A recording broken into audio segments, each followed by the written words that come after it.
ਨਮਸਕਾਰ ਖਬਰਾਂ ਦੇ ਬੁਲੇਟਿਨ ਵਿੱਚ ਤੁਹਾਡਾ ਸਵਾਗਤ ਹੈ। ਮੈਂ ਹਾਂ ਪਰਮਿੰਦਰ ਸਿੰਘ। ਪਹਿਲਾਂ ਇੱਕ ਨਜ਼ਰ ਹੁਣ ਤੱਕ ਦੀਆਂ ਚੋਣਵੀਆਂ ਖਬਰਾਂ ਤੇ। ਪ੍ਰਧਾਨ ਮੰਤਰੀ ਨਰਿੰਦਰ ਮੋਦੀ ਨੇ ਸੰਯੁਕਤ ਰਾਸ਼ਟਰ ਮਹਾਸਭਾ ਨੂੰ ਸੰਬੋਧਨ ਕਰਦਿਆਂ ਦੁਨੀਆ ਵਿੱਚ ਅੱਤਵਾਦ ਦੇ ਕੱਟੜਵਾਦ ਦੀ ਚੇਤਾਵਨੀ ਦਿੰਦਿਆਂ ਕਿਹਾ ਕਿ ਅੱਤਵਾਦ ਨੂੰ ਹਥਿਆਰ ਦੇ ਤੌਰ ਤੇ ਇਸਤੇਮਾਲ ਨਹੀਂ ਕੀਤਾ ਜਾਣਾ ਚਾਹੀਦਾ।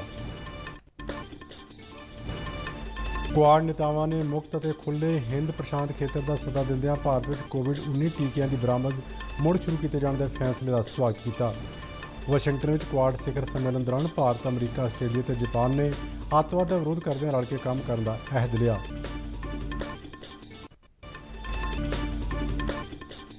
ਭਾਰਤ ਨੇ ਪਾਕਿਸਤਾਨ ਤੇ ਸੰਯੁਕਤ ਰਾਸ਼ਟਰ ਵੱਲੋਂ ਮੁਹੱਈਆ ਕਰਵਾਏ ਗਏ ਪਲੇਟਫਾਰਮਾਂ ਦੀ ਦੁਰਵਰਤੋਂ ਕਰਨ ਦਾ ਇਲਜ਼ਾਮ ਲਾਇਆ।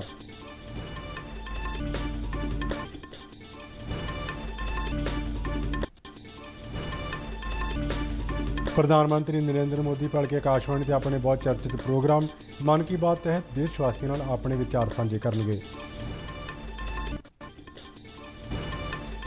ਪੰਜਾਬ ਦੇ ਮੁੱਖ ਮੰਤਰੀ ਚਰਨਜੀਤ ਸਿੰਘ ਚੰਨੀ ਨੇ ਸਰਕਾਰ ਅਤੇ ਲੋਕ ਨੁਮਾਇੰਦਿਆਂ ਵਿਚਾਲੇ ਬਿਹਤਰ ਤਾਲਮੇਲ ਲਈ ਹਰ ਮੰਗਲਵਾਰ ਆਪਣੇ ਦਫ਼ਤਰ ਵਿੱਚ ਮੰਤਰੀਆਂ, ਵਿਧਾਨਕਾਰਾਂ ਤੇ ਹੋਰ ਸਿਆਸੀ ਅਹੁਦੇਦਾਰਾਂ ਨਾਲ ਸਵੇਰੇ 11 ਵਜੇ ਤੋਂ ਦੁਪਹਿਰ 2:30 ਵਜੇ ਤੱਕ ਮੀਟਿੰਗ ਮੁਕਰਰ ਕੀਤੀ।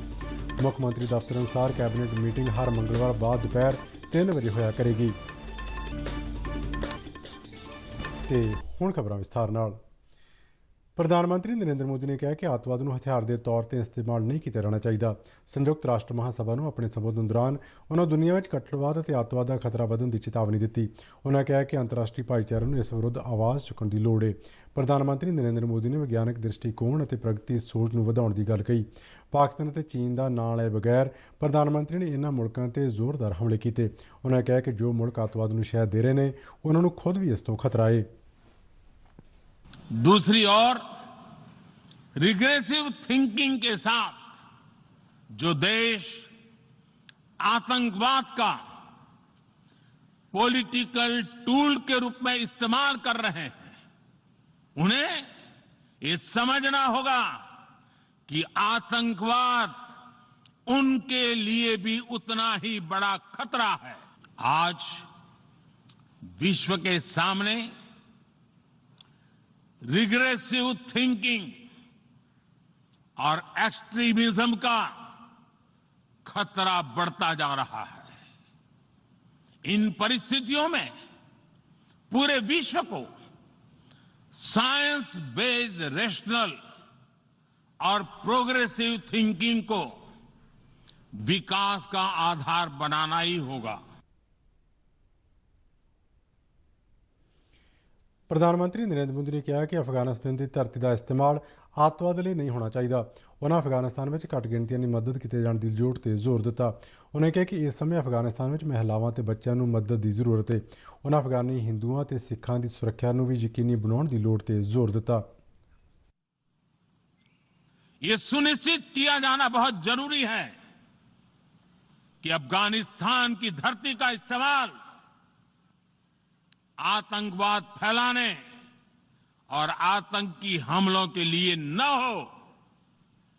हमें इस बात के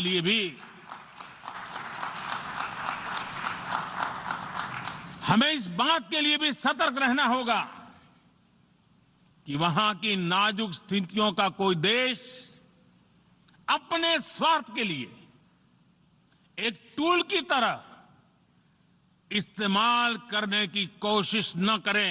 अफगानिस्तान की जनता को, वहां की महिलाओं और बच्चों को, वहां की माइनॉरिटीज को मदद की जरूरत है और इसमें हमें अपना दायित्व निभाना ही होगा। ਕੁਆਡ ਸਿਖਰ ਸੰਮੇਲਨ ਦੌਰਾਨ ਭਾਰਤ, ਅਮਰੀਕਾ, ਆਸਟ੍ਰੇਲੀਆ ਤੇ ਜਾਪਾਨ ਨੇ ਇਹ ਗੜਮੁੱਲ ਦੁਹਰਾਈ ਹੈ ਕਿ ਅਫਗਾਨਿਸਤਾਨ ਦੀ ਧਰਤੀ ਨੂੰ ਕਿਸੇ ਵੀ ਮੁਲਕ ਵਿਰੁੱਧ ਅੱਤਵਾਦ ਲਈ ਇਸਤੇਮਾਲ ਨਹੀਂ ਕੀਤਾ ਜਾਣਾ ਚਾਹੀਦਾ। ਵਾਸ਼ਿੰਗਟਨ ਵਿੱਚ ਹੋਏ ਕੁਆਡ ਸਿਖਰ ਸੰਮੇਲਨ ਦੌਰਾਨ ਮੈਂਬਰ ਮੁਲਕਾਂ ਨੇ ਅੱਤਵਾਦ ਅਤੇ ਅੱਤਵਾਦੀ ਗਰੁੱਪਾਂ ਨੂੰ ਸਮਰਥਨ ਦੀ ਆਲੋਚਨਾ ਕੀਤੀ ਤੇ ਹਿੰਦ ਪ੍ਰਸ਼ਾਂਤ ਖੇਤਰ ਨੂੰ ਮੁਕਤ, ਖੁੱਲ੍ਹਾ ਅਤੇ ਕਾਨੂੰਨ ਸੰਗਤ ਵਿਵਸਥਾ ਦੀ ਆਪਣੀ ਵਚਨਬੱਧਤਾ ਦੁਹਰਾਈ ਹੈ। ਕੁਆਡ ਸਿਖਰ ਸੰਮੇਲਨ ਮਗਰੋਂ ਇੱਕ ਸਾਂਝੇ ਬਿਆਨ ਵਿੱਚ ਕੁਆਡ ਮੁਲਕਾਂ ਨੇ ਭਾਰਤੀ ਦਵਾਸਾਜੀ ਕੰਪਨੀ ਬਾਇਓਲੋਜੀਕਲ ਲਿਮਟਿਡ ਵੱਲੋਂ 2022 ਦੇ ਅੰਤ ਤੱਕ ਘੱਟੋ ਘੱਟ 1 ਬਿਲੀਅਨ ਸੁਰੱਖਿਅਤ ਅਤੇ ਪ੍ਰਭਾਵਸ਼ਾਲੀ ਕੋਵਿਡ-19 ਵੈਕਸੀਨ ਦੇ ਉਤਪਾਦਨ ਦਾ ਸਵਾਗਤ ਕੀਤਾ ਹੈ। ਕੁਆਡ ਨੇਤਾਵਾਂ ਨੇ ਨਵੀਂ ਕੁਆਡ ਫੈਲੋਸ਼ਿਪ ਦਾ ਵੀ ਐਲਾਨ ਕੀਤਾ ਜੋ ਐਕਸੈਂਚਰ, ਬਲੈਕਸਟੋਨ, ਬੋਇੰਗ, ਗੂਗਲ, ਮਾਸਟਰਕਾਰਡ ਅਤੇ ਵੈਸਟਰਨ ਡਿਜੀਟਲ ਦੇ ਉਦਾਰ ਸਮਰਥਨ ਦਾ ਨਤੀਜਾ ਹੈ, ਜਿਸ ਨਾਲ 4 ਮੁਲਕਾਂ ਤੋਂ ਸਾਇੰਸ, ਤਕਨਾਲੋਜੀ, ਇੰਜੀਨੀਅਰਿੰਗ ਅਤੇ ਗਣਿਤ ਗ੍ਰੈਜੂਏਟ ਵਿਦਿਆਰਥੀਆਂ ਨੂੰ ਫੈਲੋਸ਼ਿਪ ਦਿੱਤੀ ਜਾਵੇਗੀ। ਮਹੱਤਵਪੂਰਨ ਅਤੇ ਉਭਰਦੀਆਂ ਤਕਨੀਕਾਂ ਦੇ ਖੇਤਰ ਵਿੱਚ ਸਨਅਤਾਂ ਦੀ ਭਾਈਵਾਲੀ ਨਾਲ ਸੁਰੱਖਿਅਤ, ਮੁਕਤ ਅਤੇ ਪਾਰਦਰਸ਼ੀ 5G ਅਤੇ 5G ਤੋਂ ਅਗਲੇ ਨੈਟਵਰਕਾਂ ਵਿੱਚ ਅੱਗੇ ਵਧਣ ਦੀ ਗੱਲ ਵੀ ਕਹੀ ਗਈ। ਅਫਗਾਨਿਸਤਾਨ ਤੇ ਕੁਆਡ ਮੁਲਕਾਂ ਨੇ ਕਿਹਾ ਹੈ ਕਿ ਉਹ ਸੰਯੁਕਤ ਰਾਸ਼ਟਰ ਕੌਂਸਲ ਮਤਾ 2593 ਅਨੁਸਾਰ ਆਉਣ ਵਾਲੇ ਮਹੀਨਿਆਂ ਵਿੱਚ ਸਫਾਰਤੀ, ਆਰਥਿਕ ਅਤੇ ਮਨੁੱਖੀ ਅਧਿਕਾਰ ਨੀਤੀਆਂ ਸੰਬੰਧੀ ਨੇੜੇ ਤੋਂ ਸਹਿਯੋਗ ਕਰਨਗੇ। ਉਨ੍ਹਾਂ ਇਸ ਗੱਲ ਦੀ ਮੁੜ ਪੁਸ਼ਟੀ ਕੀਤੀ ਹੈ ਕਿ ਅਫਗਾਨਿਸਤਾਨ ਦੀ ਧਰਤੀ ਨੂੰ ਕਿਸੇ ਮੁਲਕ ਨੂੰ ਧਮਕੀ ਦੇਣ, ਕਿਸੇ ਤੇ ਹਮਲਾ ਕਰਨ, ਅੱਤਵਾਦੀਆਂ ਨੂੰ ਸਿਖਲਾਈ, ਸਮਰਥਨ ਜਾਂ ਅੱਤਵਾਦੀ ਕਾਰਿਆਂ ਲਈ ਯੋਜਨਾਬੰਦੀ ਤੇ ਵਿੱਤੀ ਸਹਾਇਤਾ ਦੇਣ ਵਿਰੁੱਧ ਇਕਜੁੱਟਤਾ ਨਾਲ ਕੰਮ ਕਰਨਗੇ। ਕੁਆਡ ਮੁਲਕਾਂ ਨੇ ਕਿਹਾ ਹੈ ਕਿ ਉਹ ਸਾਰੇ ਮੈਂਬਰ ਹੀ ਅਫਗਾਨ ਨਾਗਰਿਕਾਂ ਦੇ ਹੱਕ ਵਿੱਚ ਇਕਜੁੱਟ ਨੇ। ਉਨ੍ਹਾਂ ਤਾਲਿਬਾਨ ਨੂੰ ਅਪੀਲ ਕੀਤੀ ਹੈ ਕਿ ਜੋ ਵੀ ਲੋਕ ਅਫਗਾਨਿਸਤਾਨ ਛੱਡਣਾ ਚਾਹੁੰਦੇ ਨੇ ਉਹਨਾਂ ਨੂੰ ਸੁਰੱਖਿਅਤ ਲਾਂਘਾ ਦਿੱਤਾ ਜਾਵੇ ਅਤੇ ਅਫਗਾਨਿਸਤਾਨ ਵਿੱਚ ਮਹਿਲਾਵਾਂ, ਬੱਚਿਆਂ ਅਤੇ ਘੱਟ ਗਿਣਤੀਆਂ ਅਫਗਾਨੀਆਂ ਦੇ ਮਨੁੱਖੀ ਅਧਿਕਾਰਾਂ ਨੂੰ ਯਕੀਨੀ ਬਣਾਇਆ ਜਾਵੇ ਅਤੇ ਉਹਨਾਂ ਨੂੰ ਬਣਦਾ ਸਤਿਕਾਰ ਦਿੱਤਾ ਜਾਵੇ। ਭਾਰਤ ਨੇ ਪਾਕਿਸਤਾਨ ਤੇ ਸੰਯੁਕਤ ਰਾਸ਼ਟਰ ਵੱਲੋਂ ਮੁਹੱਈਆ ਕਰਵਾਏ ਗਏ ਪਲੇਟਫਾਰਮਾਂ ਦੀ ਦੁਰਵਰਤੋਂ ਕਰਨ ਦਾ ਇਲਜ਼ਾਮ ਲਗਾਇਆ ਹੈ। ਪਾਕਿਸਤਾਨ ਦੇ ਪ੍ਰਧਾਨ ਮੰਤਰੀ ਇਮਰਾਨ ਖਾਨ ਦੇ ਸੰਯੁਕਤ ਰਾਸ਼ਟਰ ਵਿੱਚ ਬਿਆਨ ਤੇ ਜਵਾਬ ਦੇ ਅਧਿਕਾਰ ਦਾ ਇਸਤੇਮਾਲ ਕਰਦਿਆਂ ਸੰਯੁਕਤ ਰਾਸ਼ਟਰ ਵਿੱਚ ਭਾਰਤ ਦੀ ਪਹਿਲੀ ਸਕੱਤਰ ਸਨੇਹਾ ਦੁਬੇ ਨੇ ਕਿਹਾ ਹੈ ਕਿ ਪਾਕਿਸਤਾਨ ਸੰਯੁਕਤ ਰਾਸ਼ਟਰ ਦੇ ਪਲੇਟਫਾਰਮਾਂ ਵਿੱਚ ਭਾਰਤ ਵਿਰੁੱਧ ਝੂਠਾ ਤੇ ਖਤਰਨਾਕ ਪ੍ਰਚਾਰ ਕਰ ਰਿਹਾ ਹੈ। ਸਨੇਹਾ ਦੁਬੇ ਨੇ ਕਿਹਾ ਹੈ ਕਿ ਪਾਕਿਸਤਾਨ ਦਾ ਅੱਤਵਾਦੀ ਨੂੰ ਸਹਾਇਤਾ ਤੇ ਸ਼ਹਿ ਦੇਣ ਦਾ ਪੁਰਾਣਾ ਇਤਿਹਾਸ ਹੈ। ਉਨ੍ਹਾਂ ਅਫਸੋਸ ਜਤਾਇਆ ਕਿ ਪਾਕਿਸਤਾਨ ਦੇ ਨੇਤਾ ਵੱਲੋਂ ਭਾਰਤ ਵਿਰੁੱਧ ਝੂਠਾ ਤੇ ਖਤਰਨਾਕ ਪ੍ਰਚਾਰ ਪਹਿਲੀ ਵਾਰ ਨਹੀਂ ਕੀਤਾ ਗਿਆ। ਅਜਿਹੀਆਂ ਕੋਸ਼ਿਸ਼ਾਂ ਪਾਕਿਸਤਾਨ ਦੀ ਮਾੜੀ ਹਾਲਤ ਵੱਲੋਂ ਵਿਸ਼ਵ ਦਾ ਧਿਆਨ ਭਟਕਾਉਣ ਦੀ ਇੱਕ ਨਾਕਾਮ ਕੋਸ਼ਿਸ਼ ਹੈ। ਉਨ੍ਹਾਂ ਕਿਹਾ ਕਿ ਪਾਕਿਸਤਾਨ ਵਿੱਚ ਅੱਤਵਾਦੀ ਆਜ਼ਾਦ ਘੁੰਮ ਰਹੇ ਨੇ। ਉਨ੍ਹਾਂ ਕਿਹਾ ਕਿ ਹਰ ਇੱਕ ਕੋਈ ਦੇਖ ਸਕਦਾ ਹੈ ਕਿ ਕਿਵੇਂ ਪਾਕਿਸਤਾਨ ਵਿੱਚ ਆਮ ਲੋਕਾਂ ਦੀਆਂ ਜ਼ਿੰਦਗੀਆਂ ਡਾਵਾਂਡੋਲ ਨੇ, ਖਾਸ ਕਰਕੇ ਘੱਟ ਗਿਣਤੀ ਭਾਈਚਾਰੇ ਦੀ ਹਾਲਤ ਬਹੁਤ ਹੀ ਖਰਾਬ ਹੈ। ਸੰਯੁਕਤ ਰਾਸ਼ਟਰ ਵਿੱਚ ਭਾਰਤੀ ਪ੍ਰਤੀਨਿਧੀ ਨੇ ਮੈਂਬਰ ਮੁਲਕਾਂ ਨੂੰ ਦੱਸਿਆ ਕਿ ਕਿਵੇਂ ਪਾਕਿਸਤਾਨ ਅੱਤਵਾਦੀ ਦੀ ਸਹਾਇਤਾ ਕਰ ਰਿਹਾ ਹੈ ਅਤੇ ਉਹਨਾਂ ਨੂੰ ਸ਼ਹਿ ਦੇ ਰਿਹਾ ਹੈ। ਸਨੇਹਾ ਦੁਬੇ ਨੇ ਕਿਹਾ ਹੈ ਕਿ ਜੰਮੂ ਅਤੇ ਕਸ਼ਮੀਰ ਅਤੇ ਲੱਦਾਖ ਹਮੇਸ਼ਾ ਹੀ ਭਾਰਤ ਦੇ ਅਨਿੱਖੜਵੇਂ ਅੰਗ ਰਹੇ ਨੇ ਅਤੇ ਰਹਿਣਗੇ ਅਤੇ ਪਾਕਿਸਤਾਨ ਨੂੰ ਗੈਰ ਕਾਨੂੰਨੀ ਢੰਗ ਨਾਲ ਕਬਜ਼ੇ ਵਾਲੇ ਕਸ਼ਮੀਰ ਨੂੰ ਛੱਡਣਾ ਹੋਵੇਗਾ। ਉਨ੍ਹਾਂ ਕਿਹਾ ਕਿ ਪਾਕਿਸਤਾਨ ਵਿੱਚ ਘੱਟ ਗਿਣਤੀ ਸਿੱਖ, ਹਿੰਦੂ ਅਤੇ ਈਸਾਈ ਲਗਾਤਾਰ ਦਹਿਸ਼ਤ ਵਿੱਚ ਰਹਿੰਦੇ ਨੇ ਅਤੇ ਉੱਥੋਂ ਦੀ ਸਰਕਾਰ ਵੱਲੋਂ ਉਹਨਾਂ ਦੇ ਅਧਿਕਾਰਾਂ ਦਾ ਘਾਣ ਕੀਤਾ ਜਾ ਰਿਹਾ ਹੈ। ਭਾਰਤੀ ਪ੍ਰਤੀਨਿਧੀ ਨੇ ਕਿਹਾ ਹੈ ਕਿ ਪਾਕਿਸਤਾਨ ਵਿੱਚ ਵਿਰੋਧ ਦੀ ਆਵਾਜ਼ ਨੂੰ ਰੋਜ਼ਾਨਾ ਦਬਾਇਆ ਜਾਂਦਾ ਹੈ ਅਤੇ ਜ਼ੋਰ ਜ਼ਬਰਦਸਤੀ ਨਾਲ ਲੋਕਾਂ ਨੂੰ ਲਾਪਤਾ ਕਰਨ ਅਤੇ ਕਤਲ ਕਿਸੇ ਤੋਂ ਲੁਕੇ ਨਹੀਂ ਹਨ। ਉਨ੍ਹਾਂ ਕਿਹਾ ਕਿ ਭਾਰਤ ਪਾਕਿਸਤਾਨ ਸਮੇਤ ਆਪਣੇ ਸਾਰੇ ਗੁਆਂਢੀਆਂ ਨਾਲ ਆਮ ਵਰਗੇ ਸੰਬੰਧ ਚਾਹੁੰਦਾ ਹੈ, ਪਰ ਪਾਕਿਸਤਾਨ ਨੂੰ ਸਾਜ਼ਗਾਰ ਮਾਹੌਲ ਬਣਾਉਣ ਲਈ ਇਮਾਨਦਾਰੀ ਨਾਲ ਕੰਮ ਕਰਨਾ ਹੋਵੇਗਾ, ਜਿਸ ਵਿੱਚ ਭਰੋਸੇਯੋਗ, ਤਸਦੀਕਯੋਗ ਅਤੇ ਨਾ ਟਾਲੇ ਜਾਣ ਵਾਲੇ ਅਜਿਹੇ ਕਦਮ ਚੁੱਕੇ ਜਾਣੇ ਚਾਹੀਦੇ ਨੇ ਜਿਨ੍ਹਾਂ ਨਾਲ ਭਾਰਤ ਵਿਰੁੱਧ ਕਿਸੇ ਵੀ ਤਰੀਕੇ ਨਾਲ ਪਾਕਿਸਤਾਨ ਦੀ ਧਰਤੀ ਨੂੰ ਭਾਰਤ ਵਿੱਚ ਅੱਤਵਾਦ ਫੈਲਾਉਣ ਦੀ ਆਗਿਆ ਨਾ ਦਿੱਤੀ ਜਾਵੇ। ਪ੍ਰਧਾਨ ਮੰਤਰੀ ਨਰਿੰਦਰ ਮੋਦੀ ਭਲਕੇ ਆਕਾਸ਼ਵਾਣੀ ਤੇ ਆਪਣੇ ਬਹੁਤ ਚਰਚਿਤ ਪ੍ਰੋਗਰਾਮ ਮਨ ਕੀ ਬਾਤ ਤਹਿਤ ਦੇਸ਼ ਵਾਸੀਆਂ ਨਾਲ ਆਪਣੇ ਵਿਚਾਰ ਸਾਂਝੇ ਕਰਨਗੇ। ਇਹ ਮਹੀਨਾਵਾਰ ਪ੍ਰੋਗਰਾਮ ਦੀ 81ਵੀਂ ਕੜੀ ਹੋਵੇਗੀ। ਮਨ ਕੀ ਬਾਤ ਪ੍ਰੋਗਰਾਮ ਆਲ ਇੰਡੀਆ ਰੇਡੀਓ ਤੋਂ ਇਲਾਵਾ ਦੂਰਦਰਸ਼ਨ ਦੇ ਸਾਰੇ ਚੈਨਲਾਂ ਤੇ ਸਵੇਰੇ 11 ਵਜੇ ਪ੍ਰਸਾਰਿਤ ਕੀਤਾ ਜਾਵੇਗਾ। ਇਸ ਦੇ ਤੁਰੰਤ ਬਾਅਦ ਖੇਤਰੀ ਭਾਸ਼ਾਵਾਂ ਵਿੱਚ ਇਸ ਦਾ ਪ੍ਰਸਾਰਣ ਹੋਵੇਗਾ। ਡੀਡੀ ਪੰਜਾਬੀ ਦੇ ਦਰਸ਼ਕ ਰਾਤ 8 ਵਜੇ ਮਨ ਕੀ ਬਾਤ ਦਾ ਪੰਜਾਬੀ ਰੂਪਾਂਤਰ ਮੁੜ ਵੇਖ ਸਕਣਗੇ। ਪ੍ਰਧਾਨ ਮੰਤਰੀ ਨਰਿੰਦਰ ਮੋਦੀ ਇਸ ਪ੍ਰੋਗਰਾਮ ਰਾਹੀਂ ਜਿੱਥੇ ਆਪਣੀ ਸਰਕਾਰ ਦੇ ਵੱਖ-ਵੱਖ ਪ੍ਰੋਗਰਾਮਾਂ, ਨੀਤੀਆਂ, ਭਵਿੱਖ ਦੀਆਂ ਯੋਜਨਾਵਾਂ ਬਾਰੇ ਚਰਚਾ ਕਰਦੇ ਨੇ, ਉੱਥੇ ਦੇਸ਼ ਨੂੰ ਦਰਪੇਸ਼ ਸਮੱਸਿਆਵਾਂ, ਮੁੱਦਿਆਂ ਅਤੇ ਨਾਗਰਿਕਾਂ ਵੱਲੋਂ ਵੱਖ-ਵੱਖ ਖੇਤਰਾਂ ਵਿੱਚ ਦਿੱਤੇ ਯੋਗਦਾਨ ਤੇ ਵੀ ਚਰਚਾ ਕਰਦੇ ਨੇ, ਜਿਸ ਕਾਰਨ ਮਨ ਕੀ ਬਾਤ ਪ੍ਰੋਗਰਾਮ ਹੋਰ ਵੀ ਜ਼ਿਆਦਾ ਹਰਮਨ ਪਿਆਰਾ ਹੋਇਆ ਹੈ। ਆਜ਼ਾਦੀ ਕਾ ਅੰਮ੍ਰਿਤ ਮਹਾਉਤਸਵ ਨੂੰ ਸਮਰਪਿਤ BSF ਵੱਲੋਂ ਆਯੋਜਿਤ ਸਾਈਕਲ ਰੈਲੀ ਅੱਜ ਜਲ੍ਹਿਆਂਵਾਲਾ ਬਾਗ ਪੁੱਜੀ, ਜਿਸ ਦਾ ਅੰਮ੍ਰਿਤਸਰ ਦੇ ਲੋਕਾਂ ਵੱਲੋਂ ਗਰਮਜੋਸ਼ੀ ਨਾਲ ਸਵਾਗਤ ਕੀਤਾ ਗਿਆ। ਬਾਅਦ ਵਿੱਚ ਇਹ ਰੈਲੀ ਜਲ੍ਹਿਆਂਵਾਲਾ ਬਾਗ ਤੋਂ ਅਗਲੇ ਪੜਾਅ ਲਈ ਰਵਾਨਾ ਹੋਈ। BSF ਅਧਿਕਾਰੀਆਂ ਨੇ ਇਸ ਰੈਲੀ ਨੂੰ ਹਰੀ ਝੰਡੀ ਵਿਖਾ ਕੇ ਅਗਲੇ ਸਫ਼ਰ ਲਈ ਤੋਰਿਆ। ਸਾਈਕਲ ਰੈਲੀ ਵਿੱਚ ਭਾਗ ਲੈਣ ਵਾਲੇ ਲੋਕਾਂ ਨੇ ਕਿਹਾ ਕਿ ਜਿਹੜੇ ਲੋਕ ਜਿਮ ਨਹੀਂ ਜਾ ਸਕਦੇ ਉਹ ਸਾਈਕਲ ਚਲਾ ਕੇ ਆਪਣੇ ਆਪ ਨੂੰ ਤੰਦਰੁਸਤ ਅਤੇ ਫਿੱਟ ਰੱਖ ਸਕਦੇ ਨੇ। ਉਨ੍ਹਾਂ ਕਿਹਾ ਕਿ ਦੇਸ਼ ਦੇ ਲੋਕਾਂ ਵਿੱਚ ਏਕਤਾ ਦਾ ਸੰਦੇਸ਼ ਦੇਣ ਲਈ BSF ਵੱਲੋਂ ਚਾਰੋਂ ਦਿਸ਼ਾਵਾਂ ਵਿੱਚ ਸਾਈਕਲ ਰੈਲੀ ਕੱਢੀ ਜਾ ਰਹੀ ਹੈ। ਉਨ੍ਹਾਂ ਦੱਸਿਆ ਕਿ ਸਾਈਕਲ ਰੈਲੀ ਜੰਮੂ ਕਸ਼ਮੀਰ ਤੋਂ ਸ਼ੁਰੂ ਹੋਈ ਅਤੇ ਵੱਖ-ਵੱਖ ਪੜਾਵਾਂ ਤੋਂ ਲੰਘਦੀ ਹੋਈ 2 ਅਕਤੂਬਰ ਨੂੰ ਰਾਜਘਾਟ ਦਿੱਲੀ ਵਿਖੇ ਸੰਪੰਨ ਹੋਵੇਗੀ। ये रैली एक्चुअली सेलिब्रेशन है आज़ादी का Amrit Mahotsav. Total 546 kilometres flagging in from Jallianwala Bagh and ending eight Rajghat Delhi. It is basically a celebration of all the efforts that our ancestors have put in to live this moment today as we are living. This is our tribute to them and we are feeling very proud of us. We are 15 of us which are taking part in this rally. पूरा schedule हमारा 5 दिन का है। So on an average we'll be moving at more than 100 kilometers a day, जिसमें पूरा schedule है halt का और आगे तक का। जी हाँ, साइकिल रैली में शामिल होकर हमें बहुत खुशी हो रही है। आज हमको यहाँ से शुरू करना है तो शाम को हमारा होल्ड होगा आगे जाके। उसके बाद जलंधर तक है आज हमारे को जाना यहाँ से। वहाँ से आगे फिर कल चलना है फर्दर दिल्ली। हम लोग 30 तारीख तक पहुँच जाएंगे। जी हाँ। ਜ਼ਿਕਰਯੋਗ ਹੈ ਕਿ ਕੇਂਦਰੀ ਗ੍ਰਹਿ ਮੰਤਰਾਲਾ ਵੱਲੋਂ ਸਾਲ 2021 ਨੂੰ ਆਜ਼ਾਦੀ ਕਾ ਅੰਮ੍ਰਿਤ ਮਹਾਉਤਸਵ ਮਨਾਉਣ ਦਾ ਫੈਸਲਾ ਕੀਤਾ ਗਿਆ ਸੀ, ਜਿਸ ਤਹਿਤ ਵੱਖ-ਵੱਖ ਪ੍ਰੋਗਰਾਮ ਆਯੋਜਿਤ ਕੀਤੇ ਜਾ ਰਹੇ ਨੇ। ਇਸ ਦਾ ਉਦੇਸ਼ ਆਜ਼ਾਦੀ ਲਈ ਕੀਤੇ ਗਏ ਸੰਘਰਸ਼ ਨੂੰ ਜਨ-ਜਨ ਤੱਕ ਪਹੁੰਚਾ ਕੇ ਦੇਸ਼ ਪ੍ਰੇਮ ਦੀ ਭਾਵਨਾ ਪੈਦਾ ਕਰਨਾ ਹੈ। ਜੰਮੂ ਤੋਂ ਸ਼ੁਰੂ ਹੋਈ ਸਾਈਕਲ ਰੈਲੀ ਜੰਗੇ ਆਜ਼ਾਦੀ ਕਰਤਾਰਪੁਰ ਗਰੁੱਪ ਕੇਂਦਰ ਜਲੰਧਰ, ਲੁਧਿਆਣਾ ਸ਼੍ਰੀ ਫਤਿਹਗੜ੍ਹ ਸਾਹਿਬ ਵਿਖੇ ਸ਼ਹੀਦ ਊਧਮ ਸਿੰਘ ਸਮਾਰਕ, ਅੰਬਾਲਾ ਕੁਰੂਕਸ਼ੇਤਰ ਸੋਨੀਪਤ ਗਰੁੱਪ ਕੇਂਦਰ ਗੁਰੂਗ੍ਰਾਮ ਦੇ ਰਸਤੇ ਹੁੰਦੇ ਹੋਏ 2 ਅਕਤੂਬਰ ਨੂੰ ਰਾਸ਼ਟਰਪਿਤਾ ਮਹਾਤਮਾ ਗਾਂਧੀ ਦੀ ਜਯੰਤੀ ਮੌਕੇ ਨਵੀਂ ਦਿੱਲੀ ਵਿੱਚ ਉਹਨਾਂ ਦੀ समाध राजघाट विखे पहुंच के समाप्त होगी।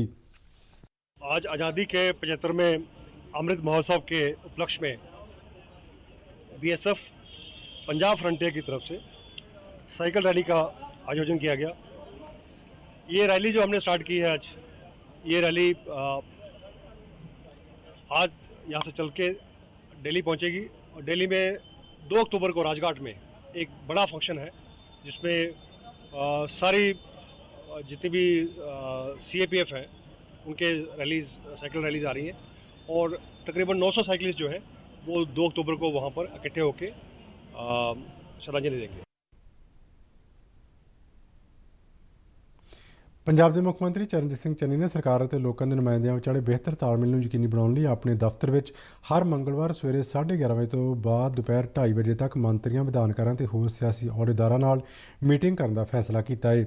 ਅੱਜ ਚੰਡੀਗੜ੍ਹ ਵਿੱਚ ਮੁੱਖ ਮੰਤਰੀ ਦਫ਼ਤਰ ਦੇ ਇੱਕ ਬੁਲਾਰੇ ਨੇ ਦੱਸਿਆ ਕਿ ਮੁੱਖ ਮੰਤਰੀ ਵੱਲੋਂ ਹਰ ਮੰਗਲਵਾਰ ਬਾਅਦ ਦੁਪਹਿਰ 3 ਵਜੇ ਕੈਬਨਿਟ ਮੀਟਿੰਗ ਸੱਦੇ ਜਾਣ ਦਾ ਫੈਸਲਾ ਕਰਦਿਆਂ ਪ੍ਰਸ਼ਾਸਨਿਕ ਸਕੱਤਰਾਂ ਅਤੇ ਵਿਭਾਗਾਂ ਦੇ ਮੁਖੀਆਂ ਨੂੰ ਹਰ ਮੰਗਲਵਾਰ ਆਪਣੇ ਦਫ਼ਤਰਾਂ ਵਿੱਚ ਹਾਜ਼ਰ ਰਹਿਣ ਦੇ ਨਿਰਦੇਸ਼ ਦਿੱਤੇ ਨੇ ਅਤੇ ਉਹਨਾਂ ਨੂੰ ਕੈਬਨਿਟ ਮੀਟਿੰਗ ਦੀ ਸਮਾਪਤੀ ਤੱਕ ਆਪਣੇ ਦਫ਼ਤਰ ਨਾ ਛੱਡਣ ਲਈ ਆਖਿਆ ਹੈ। ਪੰਜਾਬ ਦੇ ਮੁੱਖ ਮੰਤਰੀ ਚਰਨਜੀਤ ਸਿੰਘ ਚੰਨੀ ਨੇ ਅੱਜ ਪੰਜਾਬ ਦੇ ਰਾਜਪਾਲ ਬਨਵਾਰੀ ਲਾਲ ਪੁਰੋਹਿਤ ਨਾਲ ਰਾਜ ਭਵਨ ਵਿੱਚ ਮੁਲਾਕਾਤ ਕੀਤੀ।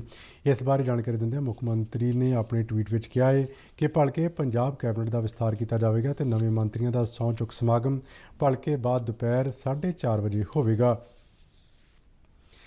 ਸੰਯੁਕਤ ਕਿਸਾਨ ਮੋਰਚਾ ਨੇ 27 ਸਤੰਬਰ ਨੂੰ 3 ਖੇਤੀ ਕਾਨੂੰਨਾਂ ਵਿਰੁੱਧ ਰੋਸ ਵਜੋਂ ਭਾਰਤ ਬੰਦ ਦਾ ਸੱਦਾ ਦਿੱਤਾ ਹੈ। ਭਾਰਤ ਬੰਦ ਦੌਰਾਨ ਸੜਕੀ ਤੇ ਰੇਲ ਆਵਾਜਾਈ ਰੋਕੀ ਜਾਵੇਗੀ। ਭਾਰਤ ਬੰਦ ਸੱਦੇ ਦੇ ਮੱਦੇਨਜ਼ਰ ਪੰਜਾਬ ਸਮੇਤ ਦੇਸ਼ ਦੇ ਵੱਖ-ਵੱਖ ਹਿੱਸਿਆਂ ਵਿੱਚ ਸਖਤ ਸੁਰੱਖਿਆ ਪ੍ਰਬੰਧ ਕੀਤੇ ਗਏ ਨੇ।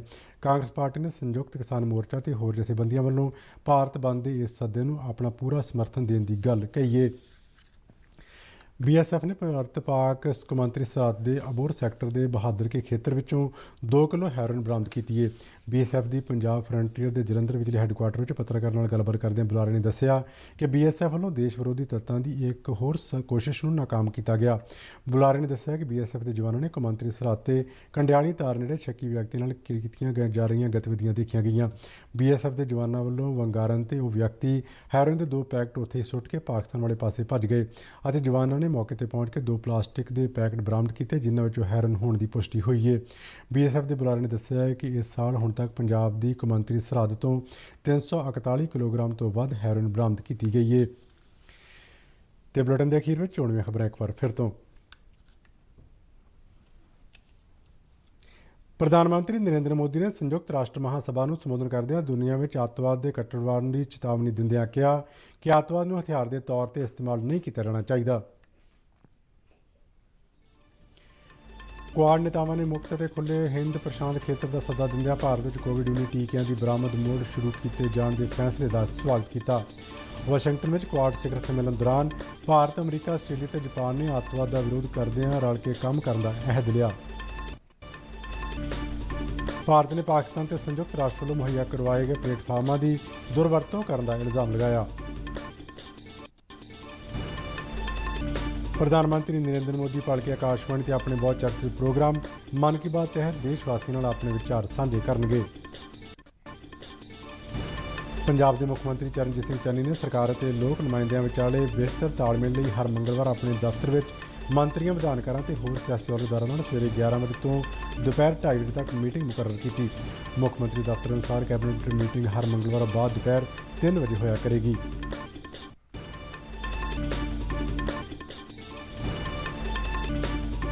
ਤੇ ਇਸ ਦੇ ਨਾਲ ਹੀ ਖਬਰਾਂ ਦਾ ਬੁਲੇਟਿਨ ਖਤਮ ਹੁੰਦਾ ਹੈ। ਆਗਿਆ ਦਿਓ। ਨਮਸਕਾਰ।